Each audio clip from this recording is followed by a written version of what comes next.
So there's a video going viral about the Unit 731 thing in Japan, and I do research on this stuff extensively because of how fucking important it is to what's going on right the fuck now. The main thing you need to understand is that Unit 731 is not too far off from the big H word. World War II, these things were pretty much happening simultaneously. The United States, we were allied with a couple of different countries and areas. The Soviet Union was one of those areas. But as soon as the war was fucking over, we started space racing with them, which is really fucking interesting because the mark at the beginning of the space race was in 1957. Sputnik 1 was the first satellite launched by the Soviet Union to officially enter orbit. But think about it, that's just when they released it. In order to have something to release, they were working on it beforehand for however fucking long, decades, maybe even hundreds of years. It is completely possible that during these world wars, there was something deeper going on. The main thing that differentiates Unit 731 from the Holocaust was the fact that the Holocaust was millions of fucking people based on one specific ethnicity. Japan, they were just taking civilians and war prisoners and experimenting on them. And so I try to take that into account with what I'm about to tell you next, but it still doesn't make me feel any better about it. People involved in what they did in Germany in World War II were prosecuted, put to death, put to jail, and life sentences,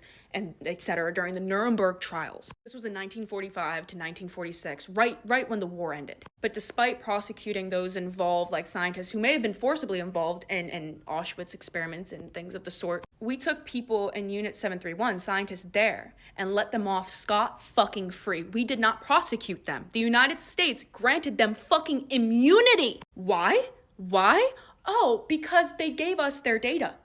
They gave us their horrific fucking data of all the experiments they did in regards to like frostbite and intentional infection of anthrax, plague, and other diseases. That's what they were doing in Japan, and they gave all that information to the United States. And the United States said, okay, perfect. You can just go back to post-war Japan and continue your professions doing whatever you're fucking doing because we have all this data now. Because that's what the United States fucking does. The United States is a smart, narcissistic fucking country. They don't want to get their hands dirty. They're going to let other countries be defined as horrific, but then let them off scot-free. So that way, the United States, we don't need to do those horrific experiments, but we'll, let you off in exchange for you doing those experiments so we can still benefit off of that. Because like I said, the space race happened right after World War II. Because guess what? Even though the United States granted immunity in 1946 to those working on the Unit 731 project, the Soviet Union actually got there first. In 1945, the Soviet Union captured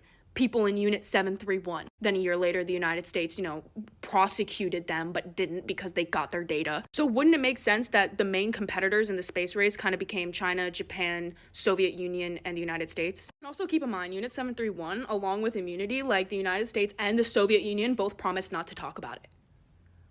Probably because they wanted all of that fucking technology before anyone else. They gatekeep the fuck out of it. We only heard about that in like 2002 or something like that. So I don't know. I think there's a lot more to the whole space race thing. Also, Ronald Reagan comes in later with the Promise software. I've tried to make videos on that before, but y'all just don't want to know. Y'all just don't want to know. So it's fine.